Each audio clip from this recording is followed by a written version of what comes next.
Hello everyone, welcome to mission Gurukul के industrial relation lectures में आपका स्वागत है।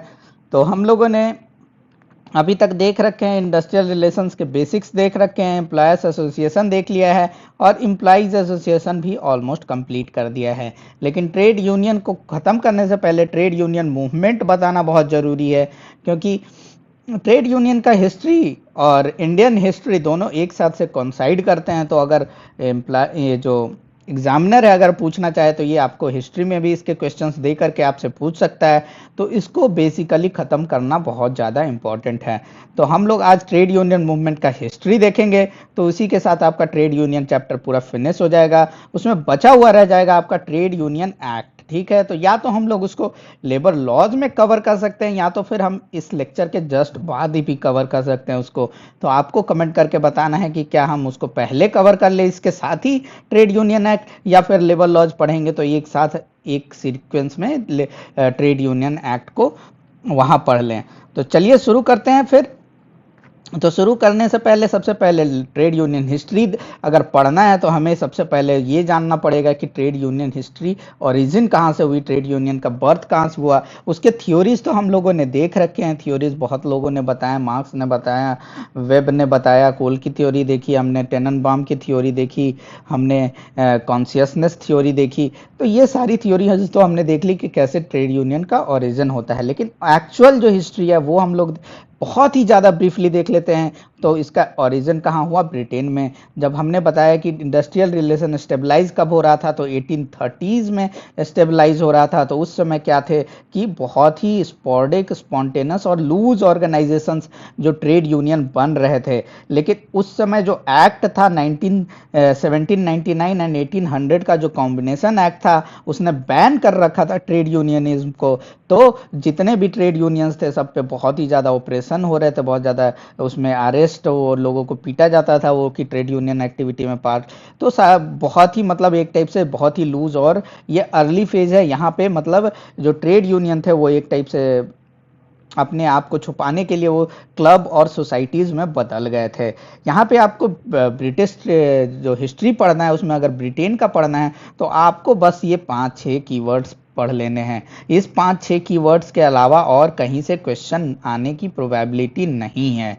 लेकिन ये 5-6 कीवर्ड्स आपको पता होने चाहिए, क्योंकि ये 5-6 कीवर्ड्स बहुत ही कॉमन है ट्रेड यूनियन के लिए। तो वो आपको पता होना चाहिए और वो हम लोग पढ़ाएंगे। साथ ही साथ अब इसमें देखा कि बहुत ही ऑपरेसिव लॉ था, साथ ही साथ जो ट्रेड यूनियन थे वो छुप के कुछ और काम कर रहे थे। तो क्या एटीट्यूड क्या होता है आदमी का? अगर आदमी का किसी एक आदमी से गुस्सा होता है और उस पर अगर गुस्सा उतार ना पाए, यानी गवर्नमेंट पर अगर गुस्सा उतार ना पाए, तो वो किसी और पे गुस्सा उतार देता है। जैसे हम लोग देखते हैं कि घर में भी कि कोई फ़ोन पटक के गुस्सा उतारता है या कुछ और करके। तो उसी तरह क्या था कि लेबर लोग भी अपना गुस्सा गवर्नमेंट पे उतार नहीं सकते थे। तो वो लोग क्या करते थे कि जो मशीन होता था, जो इंडस्ट्री फैक्ट्रीज का, वो अपना गुस्सा उतारने के लिए मशीन ही तोड़ते थे।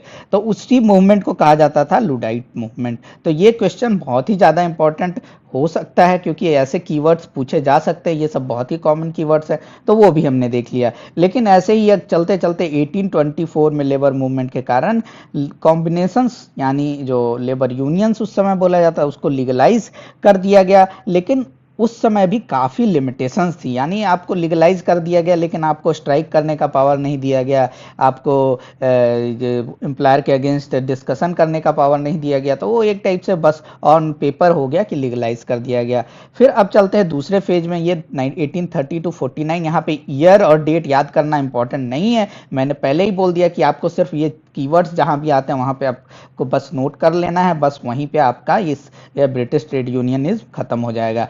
तो यहाँ पे trades unionism versus trade unionism की बात होती है, क्योंकि इस समय ये जो एरा है उस समय मैग्निफिसेंट या फिर हीरो एरा कह सकते हैं कि इस समय जो इंटेलिजेंसिया का बर्थ हुआ और इंटेलिजेंसिया का रोल बहुत ज़्यादा रहा इस मूवमेंट में। तो उस समय रॉबर्ट ओवन का नाम आता है। तो उस समय क्या उन्होंने, उनकी फिलॉसफी से लोग इंस्पायर हुए और जो ट्रेड्स यूनियन, यानी यहाँ देखिए एस है और यह ट्रेड है, यानी बहुत सारे ट्रेड्स का यूनियन बनाने के लिए बात चली। मानी मतलब कि एक बड़ा यूनियन जिसमें डिफरेंट ट्रेड्स, अगर वकील लोग हैं, अगर फैक्ट्री में काम करने वाले हैं, अगर कॉटन फैक्ट्री के हैं, स्टील फैक्ट्री के हैं, बहुत सारे डिफरेंट ट्रेड्स वालों को एक साथ मर्ज करने की कोशिश की गई और ट्रेड्स यूनियन बनाने की कोशिश की गई। तो यहाँ पे आपको ध्यान देना है, ट्रेड्स यूनियन हुआ जो डिफरेंट यूनियंस को मर्ज कर सके। जो हमने पढ़ा जनरल यूनियन जैसे पढ़ा ना, तो एक टाइप से उससे आप उसको इक्वेट कर सकते हैं। तो उस चीजों की बात चल रही थी। साथ ही साथ जो ट्रेड यूनियन मूवमेंट था उसको पॉलिटिकल कॉजेज से लिंक करने की कोशिश की गई। तो वहां पे वर्ड आता है आपको चार्टिस्ट मूवमेंट। तो चार्टिस्ट मूवमेंट किस चीज से रिलेटेड है? तो पीपल का एक चार्टर निकला था 1838 में,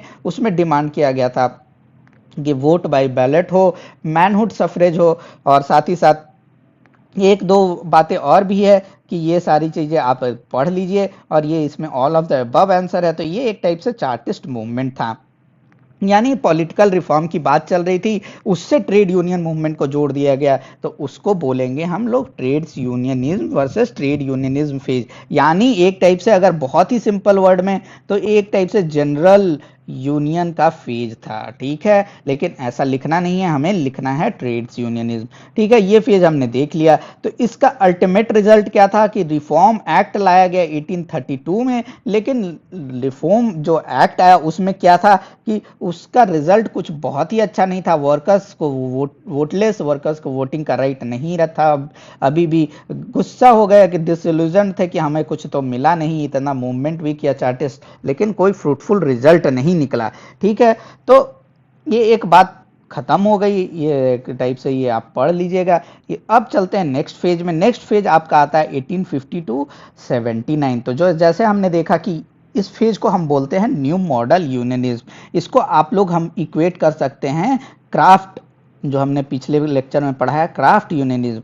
यानी अब जो जनरल यूनियनिज्म से फोकस हट के अब बात चलने लगी कि एक क्राफ्ट के लोग एक साथ जमा हों, उसको बोलते हैं न्यू मॉडल यूनियनिज्म, ठीक है। ये कब की बात चल रही है? 1850 टू 79। और यहीं आपको सोचने वाली बात है कि जो फर्स्ट फैक्ट्री, जब भी बात चलती है तो फर्स्ट फैक्ट्री की बात होती है कि 1850, कभी कोई बुक में 1851, 1853 में कहीं कॉटन मिल या कहीं स्टील मिल, या फिर इसी की बात होती है कि कॉटन मिल पहले कलकत्ता में लगा, कोई बुक बोलेगा कॉटन मिल पहले बॉम्बे में लगा। लेकिन आपको ध्यान देने वाली बात है कि जब 1850 में जब यहाँ मॉडल यूनियनिज्म की बात चल रही है ब्रिटेन में, तब जाके इंडिया में पहली फैक्ट्री लगती है। तो देखिए कितने सेंचुरी, कितने साल बिफोर हैं ये, जब इंडस्ट्रियल रेवोल्यूशन इनका खत्म होकर जब ट्रेड यूनियन मूवमेंट है इनका रैशनलाइज होने लगा, जहाँ जब ट्रेड यूनियन को लीगलाइज कर दिया गया, तब जाके हमारे यहाँ पहली फैक्ट्री लगती है।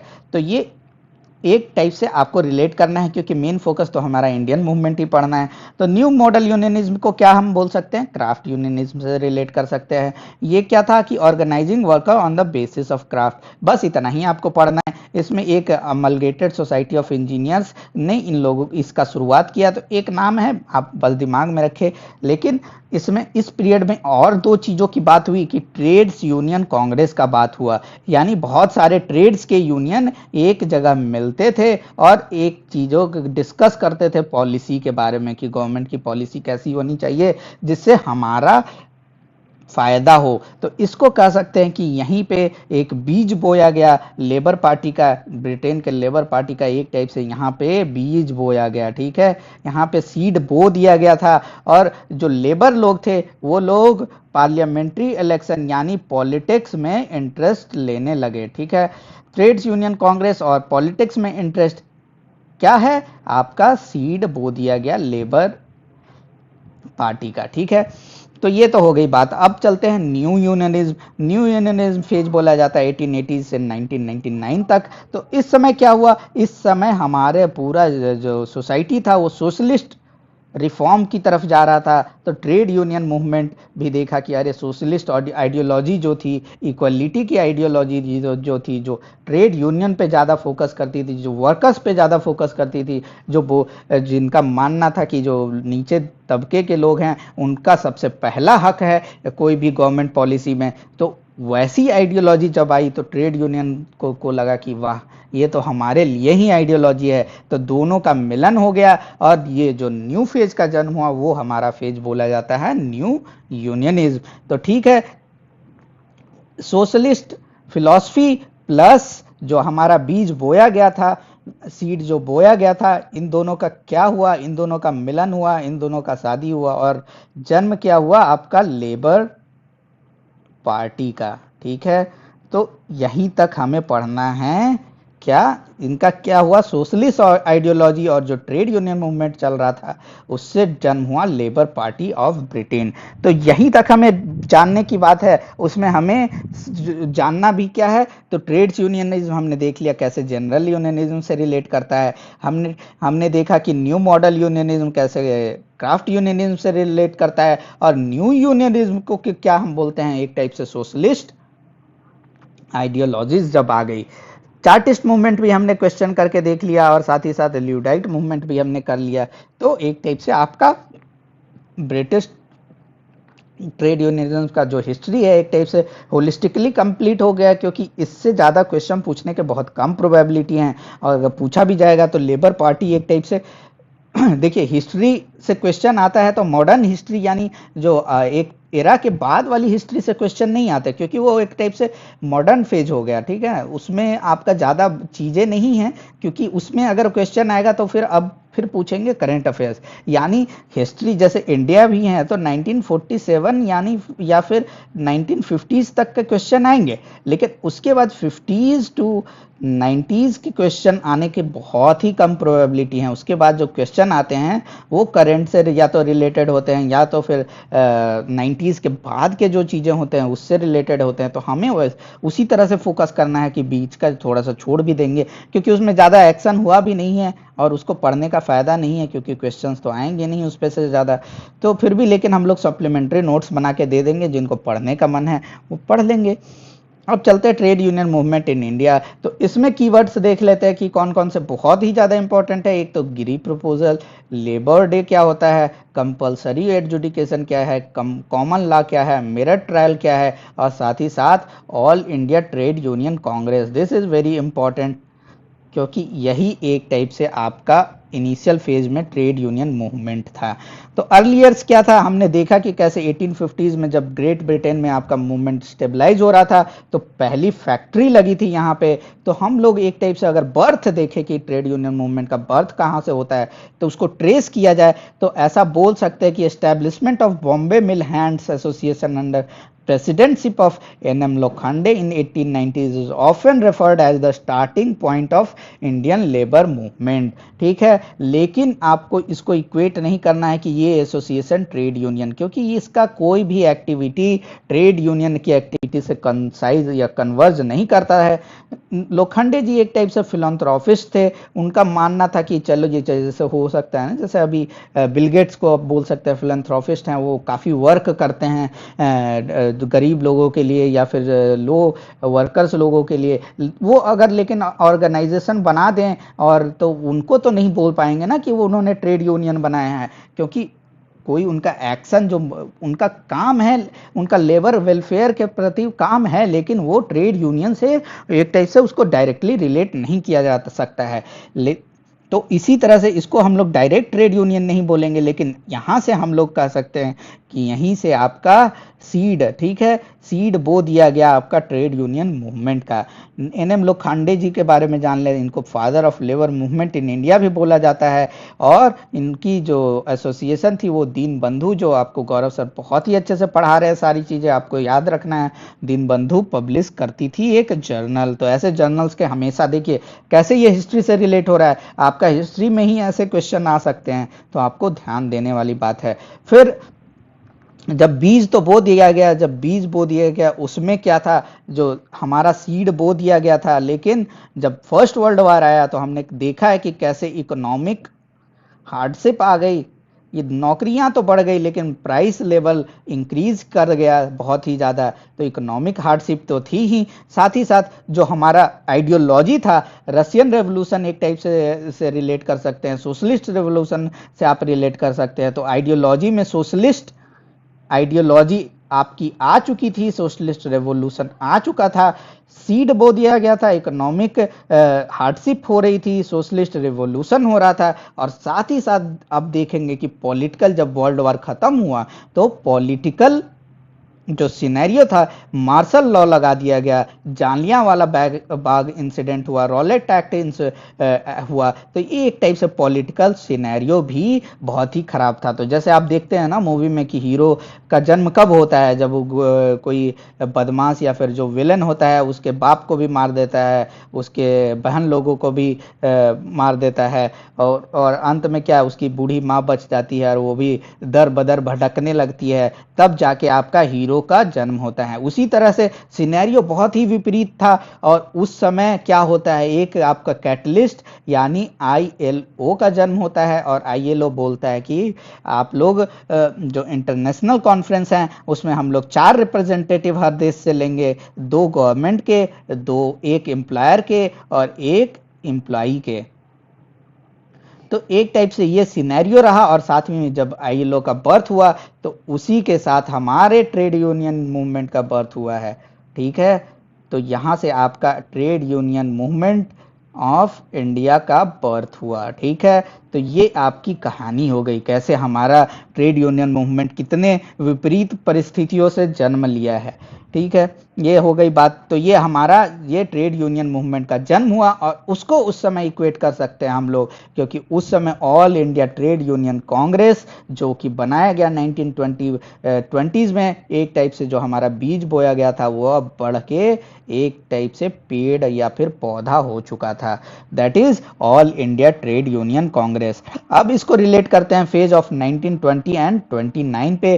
2029 के फेज यानी वर्ल्ड वॉर के बाद वाले फेज। तो उस समय क्या था फेज, उस समय क्या मेन फीचर्स थे, वो सब चीजें हम देख लेते हैं। तो मेन फीचर्स यहाँ पे देख सकते हैं कि उस समय बहुत सारे ट्रेड यूनियन, उस समय एक नई आइडियोलॉजी आई थी, तो बहुत सारे ट्रेड यूनियन बन रहे थे, लेकिन उनकी मोर्टेलिटी रेट बहुत ज़्यादा हाई थी। यानी आज 10 लोगों ने मिलकर बोला कि ट्रेड यूनियन बनाएंगे, 1 महीने बाद उनका इंटरेस्ट खत्म, ट्रेड यूनियन डेड। तो इस तरह से चल रही थी। लेकिन हमारा जो ट्रेड यूनियन यानी all India trade Union Congress था, उसका फॉर्मेशन हुआ इस फेज में, जो फीचर है। उसके अलावा जो ट्रेड यूनियन मूवमेंट, क्योंकि हमने देखा कि जैसे ही हमने पहले भी बता रखा है, जब भी इकोनॉमिक ग्रोथ होगा तो ट्रेड यूनियन का भी ग्रोथ होगा। ये एक फॉर्मूला है, आपको थ्रू आउट हिस्ट्री ये देखेंगे कि जब भी इकोनॉमिक ग्रोथ होता है ट्रेड यूनियन मूवमेंट ग्रुप का ग्रोथ होता है, जब भी इकोनॉमिक स्लो डाउन आती है तो ट्रेड यूनियन मूवमेंट का में भी स्लो डाउन आती है। उसके अलावा क्या हुआ कि हमारा ट्रेड यूनियंस एक्ट बना। तो देखिए इसमें हम लोग क्या क्या देखेंगे, formation of AI all India trade union देखेंगे, expansion of number of trade union से हमने बता रखा है कि कैसे इकोनॉमिक ग्रोथ होता है तो ट्रेड यूनियन मूवमेंट बढ़ता है, तो इसको हम लोग नहीं देखेंगे। ठीक है, enactment of trade union act, ये आप कमेंट करके बताइए कि नेक्स्ट लेक्चर में हम लोग क्या ट्रेड यूनियन एक्ट को डिस्कस कर दें इसके साथ। Increase in frequency of industrial dispute, जैसे ही आपका ट्रेड यूनियन मूवमेंट बढ़ेगा तो आपका फ्रीक्वेंसी ऑफ डिस्प्यूट्स भी बढ़ेंगे ही। और साथ ही साथ लेफ्टिस्ट इन्फ्लुएंस बढ़ना शुरू हो गया इस पीरियड में। और अल्टीमेटली क्या हुआ है आपका कि all India trade Union Congress में आपका स्प्लिट हुआ। तो ये 2 चीजें हम लोग देखेंगे, क्योंकि all India trade Union Congress आपका बहुत ही ज़्यादा इंपॉर्टेंट टॉपिक है। ये 2 चीज़ें देखेंगे, ये हम नेक्स्ट लेक्चर में देखेंगे। बाकी सारी चीज़ें हमने डिस्कस कर रखी है। और ग्रोथ ऑफ लेफ्टिस्ट इन्फ्लुएंस पे हमने 2-3 बहुत ही इजी क्वेश्चन दे रखे हैं। इसमें मोस्टली आपका all of the above he answer है, और अगर नहीं है तो आपको ऐसे ही नेट पे सर्च करने से मिल जाएगा, तो वो आप क्वेश्चन करके आप उसको आंसर निकाल सकते हैं। तो all India trade Union Congress क्या है, देखिए क्वेश्चन अगर आपको आ रहा है तो आप कमेंट करते रहिए, हम लोग तो क्वेश्चन करवाएंगे ही। और ये सारे क्वेश्चन बहुत ही high probability high importance question है। अगर इस चैप्टर से क्वेश्चन आता है तो इन क्वेश्चंस के अलावा नहीं होंगे, क्योंकि हमने एक बुक नहीं, मोस्टली जैसे इस चैप्टर के लिए हमने पियर्सन की बुक को रेफरेंस लिया है, पिछले चैप्टर के लिए हमने मैकग्रॉ हिल के बुक को रेफरेंस लिया था। क्यों ऐसा कर रहा है, क्योंकि इस ये टॉपिक इस बुक में बहुत अच्छे से एक्सप्लेन्ड है, तो हम लोग उसके थ्रू जा रहे हैं। लेकिन जो क्वेश्चंस दे रहे हैं वो आपका सारे बुक से निकाल के जो एक कीवर्ड्स हैं उस पे दे रहे हैं, तो इससे आपका होलिस्टिकली कवर हो रहा है टॉपिक। अब चलते हैं all India trade Union Congress पे। तो उसका फॉर्मेशन कैसे हुआ, इसको हम बोल सकते हैं कि डायरेक्ट रिजल्ट ऑफ आईएलओ। हमने देख लिया बर्थ कैसे था, तो डायरेक्टली जब all Indian labour sorry international labour organization ने बोला कि हमने international conference trade union conference trade conference रखेंगे, तो उसमें 4 लोगों को बुलाएंगे, तो उसी का डिमांड हुआ कि अब कहाँ से रिप्रेजेंटेशन भेजा जाए। ये तो पहले से रिप्रेजेंटेशन जो यूरोपियन लोग थे वही नॉमिनेट कर दे रहे थे, यूरोपियन जो लेबर यूनियन थे वही नॉमिनेट कर दे रहे थे, तो इंडियन लोगों ने बोला कि अब हम अपना बनाएंगे, तो उन्होंने all India trade Union Congress बनाया। तो ये आपका पर्पस हो गया, आपका इंटरनेशनल लेबर कॉन्फ्रेंस में लोगों को भेजने के लिए इसका जन्म हो गया। तो ये तो बातें हो गई। अब लेकिन जब इसमें ये बातें हो गई जन्म का, तो हमने देख लिया, तो उसमें स्प्लिट हुए हैं जो आपको गौरव सर ने डिस्कस कर रखे हैं। ठीक है, जो स्प्लिट हुए हैं all India trade Union Congress में, वो गौरव सर ने डिस्कस कर रखे हैं। यहाँ पे ईयर्स में आपका थोड़ा सा कंफ्यूजन हो सकता है, क्योंकि डिफरेंट बुक्स में आप देखिएगा तो ईयर्स में हमेशा ही 1-2 साल का या फिर कुछ ईयर्स का मिसमैच होता है। तो आपको ईयर्स पे नहीं जाना है, आपको जो बेसिक क्रक्स है उसको देखना है, और साथ ही एक ईयर का ओवरव्यू रखना है, यानी कि 1929 यानी 1930s के आसपास आया है, क्योंकि यूपीएससी अगर ऑप्शन देगा तो आप इजीली उसमें से सेलेक्ट कर लेंगे। आपका ऑप्शन ऐसा नहीं रहेगा कि 1929 दिसंबर और यहाँ पे रहेगा जनवरी, कि आप पूरा ही कंफ्यूज हो जाएं। ठीक है, तो ईयर का आपको आइडिया रहना चाहिए, और जो कंसेप्ट है उसका आइडिया होना चाहिए। तो all India trade Union Congress जब बनी थी, तो जैसे कांग्रेस था उसी तरह से इसमें भी डिफरेंट आइडियोलॉजीज के लोग थे। तो जो मिलिटेंट, जो कम्युनिस्ट विंग थी, और जो रिफॉर्मिस्ट ट्रेड यूनियन लीडरशिप थी, जो 10th कॉन्फ्रेंस 10th सेशन, यहाँ पे 10th सेशन भी आपको इम्पोर्टेंट रखना है, और जो नागपुर में हुआ वहीं पे स्प्लिट हुआ था 10th session of all Indian trade Union Congress. ये याद करना बहुत ज़्यादा मुश्किल भी नहीं है, तो वहाँ पे स्प्लिट हुआ। यहाँ पे क्वेश्चन यूपीएससी किस कारण से हुआ ये भी पूछता है, कि क्योंकि अगर आप पिछले साल के क्वेश्चंस देखेंगे तो उसमें आप देखेंगे कि इवन आर्य समाज के स्प्लिट के बारे में भी क्वेश्चन पूछा जा चुका है। और सिर्फ ये नहीं कि स्प्लिट कब हुआ और क्यों हुआ, किस रीजन पे स्प्लिट हुआ उस पे भी क्वेश्चन आ चुका है, तो थोड़ा सा वो भी देख लेते हैं। जब कॉन्फ्रेंस बात हुई तो रिजोल्यूशन अडॉप्ट हुआ कि रॉयल कमीशन ऑन लेबर, जो कमीशन बनती थी ब्रिटेन में, उसको बैकआउट करना है, एशियाटिक लेबर कॉन्फ्रेंस को बैकआउट करना है, साथ ही साथ राउंड टेबल कॉन्फ्रेंस को भी बैकआउट करना है। ये सारी बातें हुई, तो लेकिन जो मॉडरेट्स लोग थे, जैसा कि हमने देखा कांग्रेस में भी जब मॉडरेट्स और एक्सट्रीमिस्ट में फाइट हुआ था, तो क्या हुआ था अल्टीमेटली कि एक्सट्रीमिस्ट लोगों को कांग्रेस से भगा दिया गया था। लेकिन यहाँ उल्टा हुआ, जो मॉडरेट्स थे वो बोल रहे थे कि इतना ज़्यादा हम लोग एक्सट्रीमिस्ट रूप नहीं लेंगे, तो अल्टीमेटली वो खुद से वो छोड़ के चले गए, क्योंकि फेज अब दूसरा चल रहा था, अभी एक्सट्रीमिस्ट लोगों का बोलबाला था, तो वो लोग खुद से इसको छोड़ दिए। मॉडरेट जो लीडरशिप थी वो all India trade Union Congress को खुद से छोड़ दी, और उन्होंने नया फेडरेशन बनाया, इंडियन ट्रेड यूनियन फेडरेशन। ठीक है, जो लेफ्टिस्ट लोग थे वो बच गए इसमें, और जो लेफ्टिस्ट लोग जो बच गए वो उनमें हमारे सुभाष चंद्र बोस जो थे वो प्रेसिडेंट थे। इनको बोल सकते, पहले प्रेसिडेंट नहीं बोल सकते क्योंकि all India trade Union Congress तो पुरानी ही थी, तो उनको इलेक्ट किया गया वहाँ का प्रेसिडेंट, और एसवी देशपांडे उनके जनरल सेक्रेटरी थे, और वो कॉन्फ्रेंस चलता रहा। ऐसा नहीं कि 10th सेशन में स्प्लिट हुआ और all India trade Union Congress बंद हो गई और 2 ऑर्गेनाइजेशन, वो सेशन चलता रहा, और उसके प्रेसिडेंट कौन थे, हमारे सुभाष चंद्र बोस जी। अब चलते हैं सेकंड स्प्लिट। ये स्प्लिट तो हुआ, हमारे लेफ्टिस्ट यूनियन वाले लोग बच गए लेकिन लेफ्टिज्म में भी आप देखिएगा कि बहुत सारी आइडियोलॉजी होती है। एक तो सोशलिस्ट फिलॉसफी वाले होते हैं, एक हमारे कम्युनिस्ट फिलॉसफी वाले होते हैं, और साथ ही साथ कम्युनिस्ट में भी आप देखिएगा कि एक चाइना का मॉडल फॉलो करते हैं, एक रसिया का मॉडल फॉलो करते हैं। तो बहुत सारी आइडियोलॉजी है, मैं बस यही बताना चाहता हूँ। तो फर्दर जब ये जो लेफ्ट विंग लीडरशिप थी वो बहुत ही ज़्यादा डाइवर्स थी, तो फर्दर इसका स्प्लिट हो गया आपका 1931 में, और उन्होंने फॉर्म किया क्या, रेड ट्रेड यूनियन कांग्रेस। और ये किस चीज़ पे मेनली स्प्लिट हुआ, क्या क्वेश्चन पे, तो independent political rule of working class, इस इशू पे आपका स्प्लिट हुआ है। ये सारी तो स्प्लिट हो गई कांग्रेस में, लेकिन जो बहुत ही जो हितवादी लोग थे, जो बहुत ही ज़्यादा थिंकिंग करने वाले लोग थे, बहुत ज़्यादा जिनका मतलब लोग सोचते थे कि जिनका मतलब सिर्फ आइडियोलॉजी से नहीं था, जो कि मतलब एक रैशनलिस्ट लोग थे, वो लोग बोलते थे कि आइडियोलॉजी पे फाइट करने से क्या होगा, आप लोग आइडियोलॉजी में आप अपने घर में ही लड़ रहे हैं, लेकिन जो हमारा एनिमी है, जो हमारा ब्रिटिश रूल से आज़ादी पाना है, वो तो एक ही एनिमी है ना, तो हमें तो पहले तो अपने कंसोलिडेटेड फ्रंट पे, अगर आपके घर में ही लड़ाई होगा तो आप बाहर के आदमी से कैसे लड़िएगा। तो वैसे थिंकिंग वाले लोग जो हमारे आर गोखले जी थे, हमारे वी गिरी थे, एम जोशी थे, दीवान चमन लाल थे, तो ये सब मिलके बहुत ही ज़्यादा कोशिश शुरू कर दिए थे यूनिफाई करने के लिए, और अल्टीमेटली जाके 1940s में आपका जो लेबर जो मूवमेंट था वो जाके फिर से यूनिफाई हो पाया।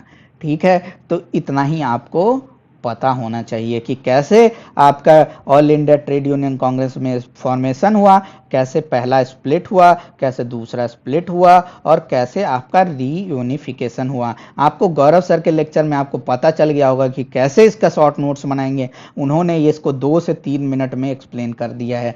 तो वैसे ही हम लोग भी करेंगे जब क्रैश कोर्स में आएंगे, जब एंड में आएंगे, तो अभी हम लोग इसको बहुत ही डिटेल में डिस्कस कर रहे हैं।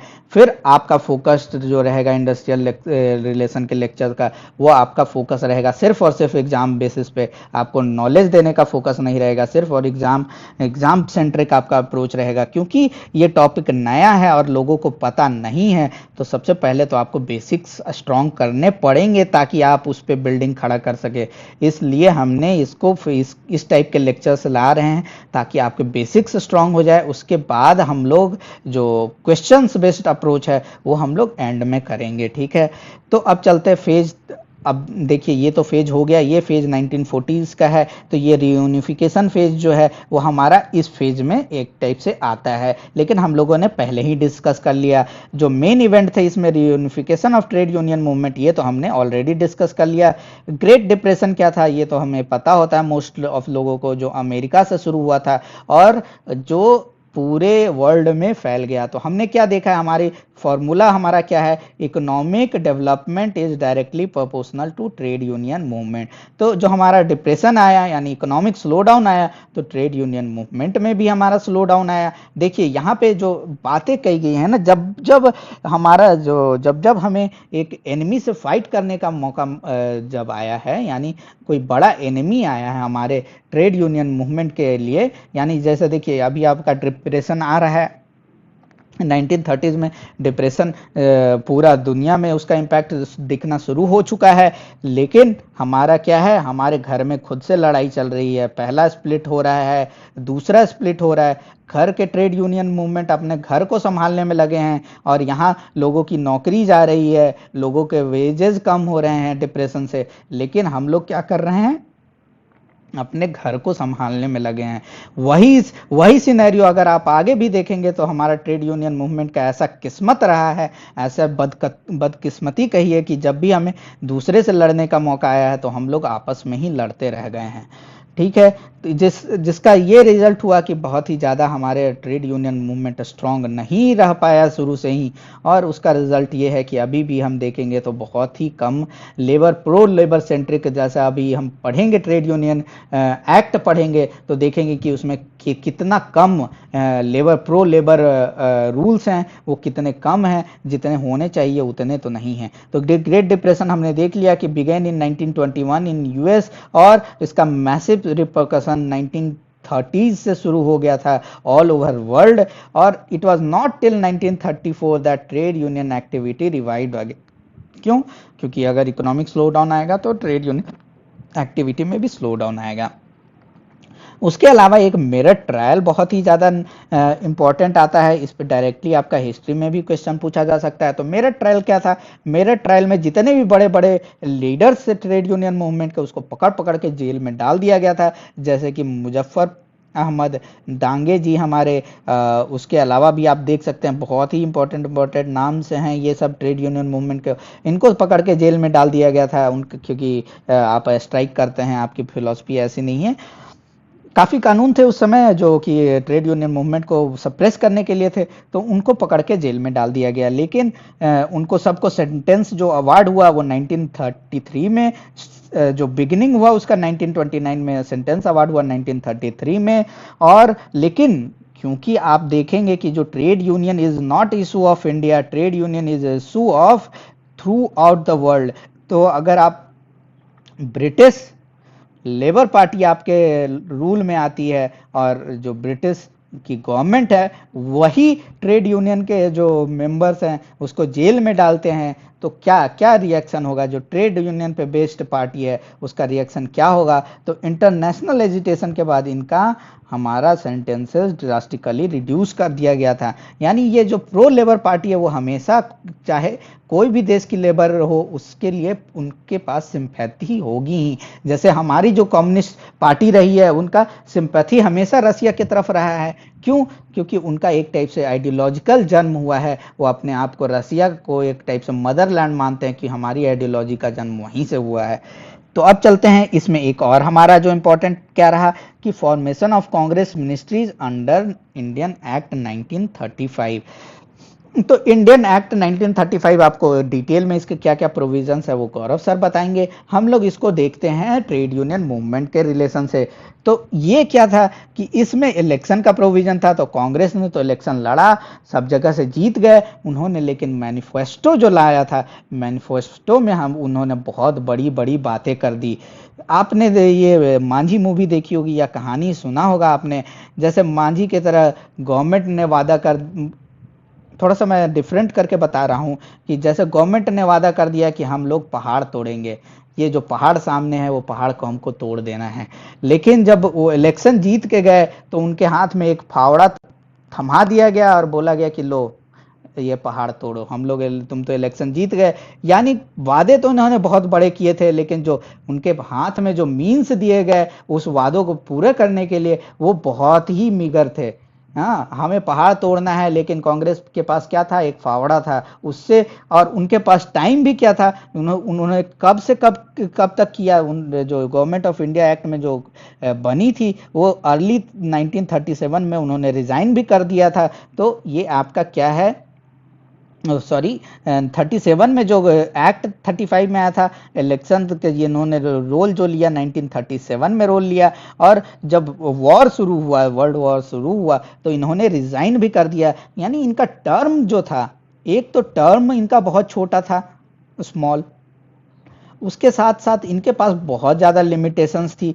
देखिए लिमिटेशंस किस किस प्रकार की थी कि टर्म्स तो शॉर्ट ड्यूरेशन था, 39 में ऑलमोस्ट सब लोगों ने रिजाइन कर दिया था। और जो कॉन्स्टिट्यूशनल और फाइनेंशियल लिमिटेशंस बहुत ज़्यादा थी, जो कि हम देखेंगे जब आपको गौरव सर पढ़ाएंगे कि कितने लिमिटेशंस थे उसमें, ये कितना ऑटोनॉमी था, वो सारी चीज़ें हम लोग देखेंगे जब हिस्ट्री पढ़ेंगे तो। और साथ ही साथ जो एम्प्लॉयर्स थे, जो फॉरेन मेजर एम्प्लॉयर्स कौन थे? जो फॉरेन एम्प्लॉयर्स थे, उनका पकड़ बहुत ज़्यादा गवर्नमेंट के साथ बन चुका था। तो आप किस तरह से वो सारी पकड़ को आप 2 साल में कैसे आप कर सकते हैं? वो तो मतलब आज की गवर्नमेंट को 10 साल लग जाते हैं फिर भी आपको कोई ड्रास्टिक चेंज देखने को नहीं मिलता है। और उस समय की गवर्नमेंट तो बस 2 साल के लिए आई थी और वादे इतने बड़े थे। क्या वादे थे वो भी देख लेते हैं कि डिसेंट स्टैंडर्ड ऑफ लिविंग देंगे, hour of work hour of work को रैशनलाइज करेंगे, कंडीशन ऑफ लेबर को बढ़ाएंगे, जो इंडस्ट्रियल डिस्प्यूट सेटलमेंट का मशीनरी एस्टैब्लिश करेंगे, और प्रोटेक्शन, ये जो आपका सोशल सिक्योरिटी का प्रोविजन है कि सोशल सिक्योरिटी देंगे, कि ओल्ड एज, सिकनेस और अनएम्प्लॉयमेंट के लिए हम लोग कुछ प्रोविजंस लाएंगे। वर्कर्स को हम लोग राइट देंगे कि formation of trade union, right of workers to form trade union. ये सारे वादे वो सारे फीके पड़ गए। और क्या हुआ? जब अपना आदमी उसने वादा कर रखा है और वो फुलफिल नहीं करता है तो क्या होता है? रिजल्ट क्या होता है? एजिटेशन बढ़ गया। समझ रहे हैं ना? एजिटेशन, क्योंकि एक तो हमारा गवर्नमेंट का वैसा एटीट्यूड नहीं था कि एजिटेशन को सप्रेस किया जाए। कांग्रेस का ऐसा एटीट्यूड नहीं था कि एजिटेशन को सप्रेस किया जाए, तो एजिटेशन को सप्रेस करने वाला भी नहीं था और वादे भी फुलफिल नहीं हो रहे थे, तो आपके एजिटेशन तो बढ़ गए उस पीरियड में। तो ये आपका बस इसमें क्या ध्यान देने वाली बात है कि एक तो लिमिटेशंस क्या क्या थी, और साथ ही साथ एक लिमिटेशन ये भी था कि इंडियन नेशनल कांग्रेस का, आप जैसे गौरव सर ने बताया कि कंपोजिशन एक टाइप से बहुत ही वास्ट था। आप गांधी जी के देखेंगे कितने कैपिटलिस्ट दोस्त रहे हैं और उन्होंने कितना ज़्यादा कंट्रीब्यूट किया है, तो कैपिटलिस्ट दोस्त हैं हमारे इंडियन नेशनल कांग्रेस के, और उसमें कैपिटलिस्ट लोग हैं, बहुत सारे ऊंचे तबके के, बहुत सारे लॉयर्स हैं, बहुत बड़े बड़े अमीर लोग हैं, और जो पीजेंट्स के रिप्रेजेंटेटिव जो लेफ्ट विंग वाले लोग वो बहुत ही कम लोग हैं, यानी कम लोग नहीं मतलब एक टाइप से वास्ट आइडियोलॉजी वाले लोग हैं। तो उस संसद में एक आइडियोलॉजी के बिल को पास कराना भी टफ था, तो एक लिमिटेशन वो भी था आपके लिए। अब चलते हैं नेक्स्ट फेज की तरफ। ये फेज तो हमने देख लिया, इसमें हमने जो 3 मेजर डेवलपमेंट थे, फॉर्मेशन ऑफ कांग्रेस मिनिस्ट्रीज और government of India act, great depression भी देख लिया, और रीयूनिफिकेशन तो हमने देख लिया था, कैसे हमारा all India trade Union Congress reunify हो गया। अब चलते हैं नेक्स्ट फेज जो कि 1940 से 49 का फेज है। इसमें 2 बहुत बड़े इवेंट हैं, आपका सेकंड वर्ल्ड वॉर और अचीवमेंट ऑफ इंडिपेंडेंस। ठीक है, तो सेकंड वर्ल्ड वॉर में की क्या बात है, जैसा कि हमने देखा कि कैसे हमारा जब लड़ाई की बात आई थी, जैसे कैसे ग्रेट डिप्रेशन आया था और नौकरियां जा रही थी लोगों को, तो हम लोग क्या कर रहे थे, आपस में लड़ रहे थे। जब 1940s में हमारा trade union, all India trade Union Congress फिर से यूनिफाई हो गया, तो जब सेकंड वर्ल्ड वॉर आने वाला था तो फिर से वही होना था, जो फिर से वही हुआ कि instead of fighting against this economic slow down, they started fighting among themselves. फिर से स्प्लिट हो गया उनमें। क्या था, क्यों स्प्लिट हुआ, तो वार के ही इशू पे स्प्लिट हुआ। जैसे कि आपने गौरव सर ने आपको पढ़ा रखा है कि कैसे शुरू में कम्युनिस्ट लोग थे, वो सपोर्ट एक टाइप से न्यूट्रल थे कि वो वॉर के अगेंस्ट फाइट नहीं करना है। कैसे गांधी जी बोल रहे थे कि हमारे गांधीयन आइडियोलॉजी वाले लोग थे, वो बोल रहे थे कि जो फासिस्ट गवर्नमेंट के अगेंस्ट डेमोक्रेसी का फाइट है, तो कैसे इसको सपोर्ट करना चाहिए। तो इस तरह से डिफरेंट आइडियोलॉजी वाले लोग थे। तो उसका रिजल्ट क्या हुआ कि उसमें ही स्प्लिट हो गया। तो सबसे पहले देखते हैं कि सबसे पहला जो स्प्लिट हुआ है वो कैसा हुआ है। तो सबसे पहला स्प्लिट हुआ है जो रेडिकल डेमोक्रेट्स थे। रेडिकल डेमोक्रेट्स उनको बोलेंगे जिनका डेमोक्रेसी में ही पूरा फॉर्म बिलीफ है, और उनका था कि ग्रेट ब्रिटेन जो है हमारी डेमोक्रेटिक देश है, और जो हमारा जर्मनी है वो फासिस्ट देश है। तो अगर हमारा डेमोक्रेसी ही वर्ल्ड से चला जाएगा, तो हम लोग जो जिस ड्रीम के तरफ बढ़ रहे हैं, जिस ड्रीम को हम लोग पाना चाहते हैं, हम लोगों का भी एम अगर डेमोक्रेसी है, और दुनिया से ही अगर डेमोक्रेसी मिट जाती है, तो हमें तो डेमोक्रेसी मिलने से रहा। एक टाइप से आप वो सोच सकते हैं कि आपको लॉलीपॉप चाहिए, और एक आदमी आया वो पूरा दुनिया से ही लॉलीपॉप खत्म कर देना चाहता है, तो एक टाइप से आप अलाइन हो जाएंगे उस आदमी के तरफ जो कि लॉलीपॉप बनाने वाला है। ठीक है, ये बहुत ही सिंपल एग्जांपल है, इससे आप थोड़ा सा समझने में मे बी जिनको इजी हो। एक टाइप से रैशनल उनका क्या था रेडिकल डेमोक्रेट्स का, तो ये एक टाइप से इन्होंने ये आपको छोड़ दिया। ऑल इंडिया जो रेडिकल डेमोक्रेट्स थे वो left the all Indian trade Union Congress, और उन्होंने बना लिया Indian federation of labour IFL इन 1941। और इसके पहले प्रेसिडेंट कौन थे, जमुना दास मेहता। और जो जनरल सेक्रेटरी कौन थे हमारे, MN रॉय जी। तो ये भी एक ऐसे फैक्चुअल बेस्ड क्वेश्चन आपके हिस्ट्री में आ सकते हैं। ये तो पहला फेज था। कम्युनिस्ट लोग बहुत ही आराम से मस्त थे कि चलो लड़ाई हो रहा है, हमारा कोई, बहुत ही न्यूट्रल थे वो। लेकिन जैसे ही फासिस्ट देश ने उन अटैक कर दिया रसिया पे, तो फिर उनका भी एटीट्यूड चेंज हो गया कि हमारे तो मदरलैंड पे ही अटैक हो गया है, हमारा जहाँ से आइडियोलॉजी जन्म लेता है वहीं से एक टाइप से वो हो गया है। तो इन्होंने सपोर्ट करना शुरू कर दिया, ब्रिटिश के वॉर पॉलिसी को सपोर्ट करना शुरू कर दिया।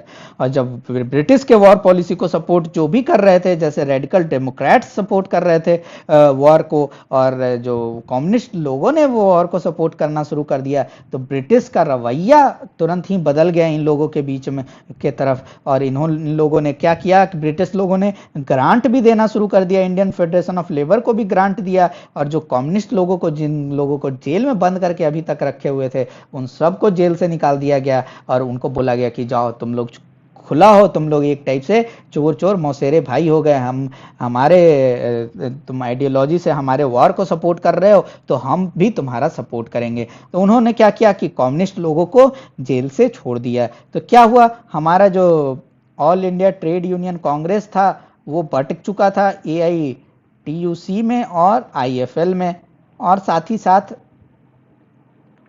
हमारे कम्युनिस्ट लोग जेल से छूट चुके थे। और वो कम्युनिस्ट लोगों का आइडियोलॉजी ही है कि वो वर्कर्स और प्रो वर्कर्स हैं और छोटे तबके के लोग हैं, उनके लिए वो उन्होंने वर्क करना शुरू कर दिया। साथ ही साथ गवर्नमेंट का जब हेल्प मिलता है तो किसी को भी काम करने में बहुत ही आसानी होती है, तो उनका पॉपुलैरिटी धीरे धीरे बढ़ने लगा। और साथ ही साथ जब इंडियन नेशनल कांग्रेस, जो कि एक टाइप से AITUC से एक टाइप से एफिलिएटेड थी उस समय तक, जैसे ही इन्होंने क्विट इंडिया मूवमेंट लॉन्च किया तो इसके जो जो भी बड़े लीडर्स थे सबको पकड़ के जेल में डाल दिया, एक्सक्यूज मी सॉरी,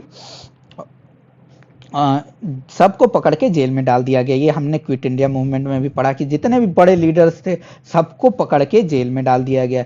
तो हमारा क्या है, all India trade Union Congress एक टाइप से बहुत बड़ी पार्टी है जिसमें डिफरेंट डिफरेंट आइडियोलॉजी के लोग हैं, लेकिन जो वॉर के अगेंस्ट थे उन सबको पकड़ के जेल में डाल दिया गया है। तो बचे कौन, बचे सिर्फ कम्युनिस्ट लोग, और कम्युनिस्ट लोगों ने फिर all India trade Union Congress पे कब्जा जमा लिया। ठीक है, तो इसी तरह से all India trade Union Congress जो जिसका जन्म आपका इंडियन नेशनल कांग्रेस से हुआ है, उसका कब्जा किसका हो गया, कम्युनिस्ट पार्टी का कब्जा हो गया। तो ये आपका यही कहानी रही है, कैसे after war all India trade Union Congress complete control of the all India trade Union Congress complete control हो गया कम्युनिस्ट पार्टी का, और इंडियन फेडरेशन ऑफ लेबर थी वो आपका रेडिकल डेमोक्रेटिक पार्टी के कंट्रोल में चली गई। तो ये एक आपका मेजर इवेंट था, सेकेंड वर्ल्ड वॉर के बाद मेजर इवेंट था। और उसमें और क्या क्या इवेंट हुए हैं, और जो इंपॉर्टेंट इवेंट हुए हैं वो भी हम लोग देख लेते हैं। Attitude of war and split in trade union movement, ये तो हमने देख लिया। और जैसे ही देखिए इंडस्ट्रियल डिस्प्यूट और स्ट्राइक्स उस फेज में बहुत ज़्यादा बढ़ गए थे। ठीक है, क्यों बढ़ गए थे, क्योंकि जैसे ही क्विट इंडिया मूवमेंट आया तो आपने देखा कि ग्रास रूट लेवल तक वो बढ़ गया था। तो आपका वर्कर्स और इंडस्ट्रीज को भी कोई छोड़ा नहीं था। तो इस टाइप से वो आपका उस टाइम आपका इंडस्ट्रियल डिस्प्यूट्स भी बढ़ गए। और हमने ये भी देखा कि जैसे ही वॉर होता है तो इकोनॉमिक एक्टिविटी बढ़ती है, और इकोनॉमिक एक्टिविटी बढ़ेगी तो ट्रेड यूनियन मूवमेंट भी बढ़ेगा और इंडस्ट्रियल डिस्प्यूट्स भी बढ़ेंगे। उसके अलावा दो जो आपको लेबर लॉ से रिलेटेड हैं कि यहीं से शुरू हुआ आपका डियरनेस अलाउंस और बोनस पे करने का प्रैक्टिस शुरू हुआ यहीं से। और साथ ही साथ एक कंपलसरी एडजुडिकेशन का जो प्रैक्टिस है, जो कि बहुत देशों में शुरू हुआ और बहुत देशों में ख़त्म भी हो गया, वो आपका इंडिया में शुरू हुआ और अभी तक चलता आ रहा है। और एक tripartite bodies in field of labour and industrial relation, तो ये तीन चीज़ों का आपका जन्म यहीं से हुआ है, इसी फेज से, यानी सेकेंड वर्ल्ड वॉर के फेज से। तो एक टाइप से इसको भी हम लोग देख लेते हैं। तो इसको हम लोग क्वेश्चन के थ्रू देखते हैं। ठीक है, तो क्वेश्चन जो जिन लोगों ने पढ़ रखा है उन लोगों ने कमेंट करके बताया होगा। तो सबसे पहले हम लोग देखते हैं डियरनेस अलाउंस के बारे में। तो dearness allowance, which of the following statement which of the following statement regarding evolution of dearness allowance and bonus is incorrect। तो ये कब शुरू हुआ, textile worker of Bombay were first to react strongly to the situation. जैसे देखिए workers का जो world war में हमने जब भी देखा है कि क्या होता है कि प्राइस राइज कर जाता है, तो बॉम्बे के जो टेक्सटाइल वर्कर्स थे उन्होंने प्रोटेस्ट शुरू कर दिया कि हमारा जो वर्कर्स हैं इनका प्राइस बढ़ाया जाए। तो जो डेमोक्रेटिक कंट्रीज थे जैसे कि ब्रिटेन है, US हैं, तो इन्होंने क्या किया कि जो बेसिक पे है उसी को बढ़ा दिया। लेकिन जो यहाँ पे क्या था, यहाँ पे जो तो डेमोक्रेसी थी नहीं, तो इन लोगों ने बोला कि अच्छा हम लोग डियरनेस अलाउंस एक एडिशनल, जैसे जैसे महंगाई बढ़ेगी वैसे वैसे एक इन्होंने मिल ओनर्स एसोसिएशन ऑफ बॉम्बे ने फॉर्मूला लाया डियरनेस अलाउंस का, जैसे कि जैसे जैसे प्राइस राइज होगा वैसे वैसे डियरनेस अलाउंस दिया जाएगा। लेकिन डियरनेस अलाउंस जो होता है वो क्या होता है, आपका बेसिक पे इंक्रीज नहीं होता है। यानी कि जैसे कि अगर आप कोई नौकरी कर रहे होंगे उनके लिए बहुत ही सिंपल होगा। तो जैसे कि आपका बेसिक पे लेट से 50,000 है, तो बोला जाता है कि 12% आपका डियरनेस अलाउंस है। तो एक्स्ट्रा आपका जो है वो बेसिक पे 12% या फिर 10% अगर हुआ तो 5,000, ठीक है। तो एक्स्ट्रा 5,000 आपको दिया जाएगा पे, ठीक है। तो ये बात हो गई डियरनेस अलाउंस। वो उनका मानना था ना कि जैसे महंगाई जब वर्ल्ड वार खत्म होगा ना तो ये महंगाई भी खत्म हो जाएगी, तो ये जो एक्स्ट्रा 5,000 जो हम पे कर रहे हैं इसको खत्म कर देंगे। लेकिन क्या हुआ, वर्ल्ड वार खत्म हो गया और महंगाई तो खत्म हुई नहीं। तो ये प्रैक्टिस अभी भी चलते आ रहा है इंडिया में। लेकिन ये प्रैक्टिस यूके यूएस में क्यों नहीं गया, क्योंकि जैसे ही महंगाई बढ़ रही थी उन लोग बेसिक पे को ही 50,000 के जगह 55,000 कर दिया गया। समझ रहे हैं। तो ये एक टाइप से ये आपका डियरनेस अलाउंस की बात हो गई, इसका बेसिक कंसेप्ट हमने समझ लिया, होल आइडिया बिहाइंड। तो ये भी स्टेटमेंट आपका सही है, तो इसमें गलत statement none of the above है। वहीं चलते हैं अब नेक्स्ट क्वेश्चन की तरफ। Most cases the term dearness allowance is a misnomer. Misnomer का मतलब होता है कि जो नाम बोल रहा है, कि नाम जैसे आपका रख रखा है कि सूर्य या सूरज कुमार, और आपका कोई भी काम सूरज की तरह नहीं है, आपका सारा काम उसके विपरीत है, या फिर वो एक, तो उसको एक टाइप से बोल सकते हैं मिसनोमर है, कि यानी जो नाम सजेस्ट करता है वो नहीं है। तो एक टाइप से डियरनेस अलाउंस मिसनोमर क्यों है, क्योंकि जैसे देखिए हमने बताया ना कि अगर जैसे आपका जो बेसिक पे अगर बढ़ा दिया जाए तो इसी से लिंक्ड आपके दूसरे अलाउंस होते हैं, जैसे एचआरए हो गया, आपका ट्रैवल और डिफरेंट टाइप के अलाउंस हो गए, जैसे एसडीए हो गया। ये सारी चीज़ें आपको जानने की ज़रूरत नहीं है। तो अगर बेसिक पे बढ़ जाता है तो आपका एचआरए यानी हाउस का अलाउंस भी बढ़ जाता है, ये भी बढ़ जाता है, ये भी बढ़ जाता है। लेकिन अगर आपने अलग से ही एक अलाउंस कर दिया है तो ये सारी चीज़ें तो नहीं बढ़ेंगी ना। तो ये एक टाइप से this is detrimental to interest of the employees. समझ रहे हैं ना। तो ये डिट्रीमेंटल होता है, इसीलिए हमेशा जो पे कमीशन बनाया जाता है वो डिसाइड करता है कि जो डीए जो 100% से बढ़ गया या 500% से बढ़ गया तो उसको कैसे बेसिक पे में मर्ज किया जाए, ठीक है। ये एक टाइप से आपका डीए के बारे में। बोनसेस का भी यहीं से जन्म हुआ है। बोनस जो पहले भी दिए जाते थे लेकिन वो क्या थे, ओकेजनल थे और बहुत ही स्पॉर्डिक, मतलब छुटपुट थे, एक टाइप से आप बोल सकते हो उसको। लेकिन जब वार टाइम आया तो डिमांड ऑफ बोनस बहुत वाइड स्प्रेड हो गया। तो ये भी आपका स्टेटमेंट सही है, ये भी आपका स्टेटमेंट सही है। और the matter went for adjudication, adjudication में मैटर चला गया और उसमें वहां डिसाइड हुआ कि right to claim bonus is a industrial dispute, ठीक है। तो ये भी आपका स्टेटमेंट सही है। और ये तब तक चलते आया जब तक कि पेमेंट ऑफ बोनस एक्ट 1965, ये 1965 होगा। तो ये आपका स्टेटमेंट गलत है। जब तक पेमेंट ऑफ बोनस एक्ट नहीं आया तब तक ये क्लैरिटी नहीं आई थी, क्योंकि उसने मैंडेटरी कर दिया कि मिनिमम बोनस तो ऑब्लिगेटरी है इवन इन दोज अंडरटेकिंग विच इनकर लॉसेस। जहां लॉस भी हो रहा है वहां भी आपको मिनिमम जो बोनस है वो तो पे करना ही है। तो ये बोनस एक्ट ये भी हमने देख लिया। और कंपलसरी एडजुडिकेशन का जो प्रोविजन है उसका जन्म कहाँ हुआ है, तो ये भी हम लोग देख लेते हैं। Inauguration of practice of compulsory adjudication. तो देखिए क्या था कि जब वॉर चल रही थी तो स्ट्राइक को बैन कर दिया गया, ठीक है। स्ट्राइक को बैन कर दिया गया। तो स्ट्राइक को तो आपने बैन कर दिया, इसको इक्वेट करते हैं अभी के कहानी से। हमने क्या किया कि हमने तो लॉकडाउन ला दिया, लेकिन अगर हम लोग वर्कर्स को खाना नहीं देंगे, हम लोग वर्कर्स को पानी नहीं देंगे, तो क्या ये लॉकडाउन इन्फोर्स रह सकता है? वर्कर्स तो बाहर आएंगे ना, उनको खाना पानी चाहिए, तो आप कितना मार मार के उसको अंदर रखेंगे। तो गवर्नमेंट ने क्या किया, गवर्नमेंट ने योजना लाई कि हम लोग वर्कर को फ्री खाना देंगे और फ्री पानी देंगे। तो उसी तरह से इसको इधर से इक्वेट कीजिए कि गवर्नमेंट ने क्या किया कि स्ट्राइक ले आया। लेकिन स्ट्राइक किस चीज़ के लिए होती है? अपने डिसेंट को, अपने एम्प्लॉयर के प्रति जो डिसेंट है उसको बाहर निकालने के लिए। तो उन्होंने कंपलसरी एडजुडिकेशन लाया कि आप स्ट्राइक नहीं कीजिए, आप इसको फॉलो कीजिए, इस पॉलिसी को फॉलो कीजिए। तो compulsory education a method of settling industrial dispute, जिसमें government is empowered to refer the industrial dispute in tribunal.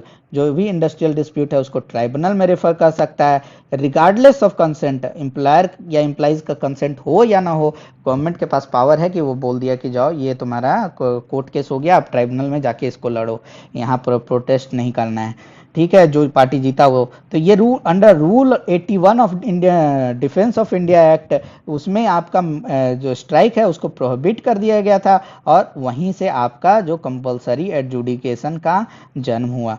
और ये आपको ध्यान देने वाली बात है कि कंपलसरी एडजुडिकेशन बहुत यूएस में भी आया, यूके में भी आए, ये सारे प्रोविजन सब जगह लगाए गए वॉर के टाइम पे, लेकिन जैसे ही वॉर खत्म हुआ वो सारे प्रोविजंस हटा दिए गए।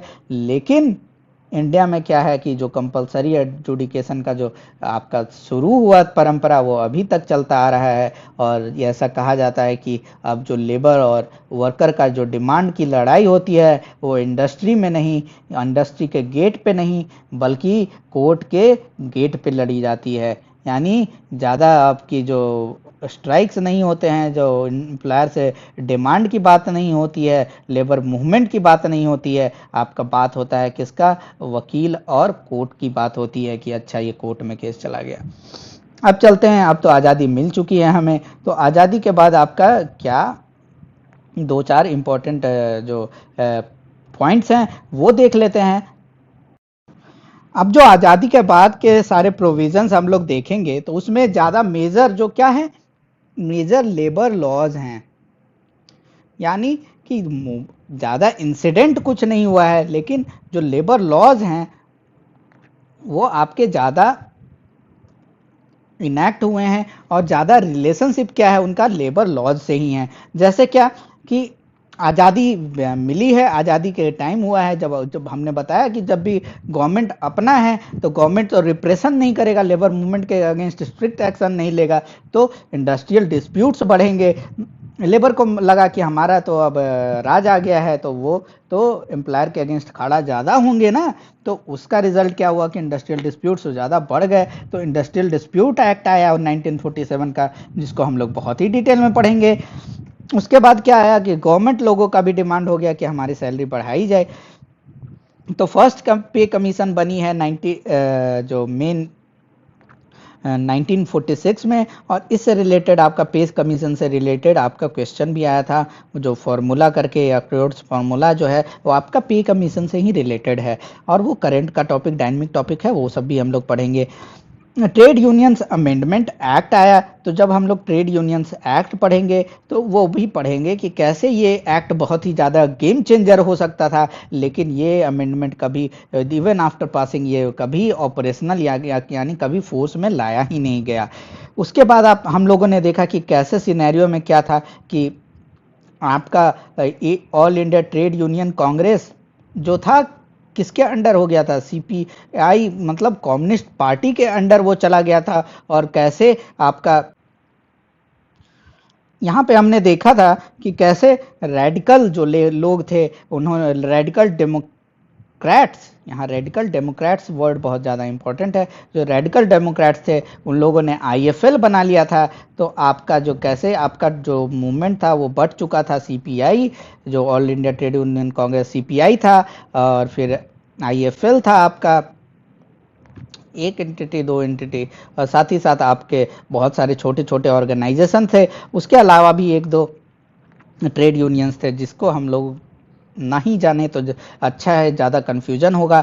तो जो कांग्रेस गवर्नमेंट थी उसके पास कोई भी एफिलिएटेड ट्रेड यूनियन नहीं था, और आपको पता होना चाहिए कि जो भी गवर्नमेंट चल रही है उसका सपोर्ट होना चाहिए, उसको सपोर्ट मिलना चाहिए वॉरियर क्लास यानी लेबरर्स और एग्रीकल्चरल लोगों के सपोर्ट के बिना कोई भी गवर्नमेंट नहीं चल सकती थी। तो इन्होंने क्या किया, इन्होंने अपना नया ट्रेड यूनियन बनाया जिसको हम बोलते हैं Indian National Trade Union Congress.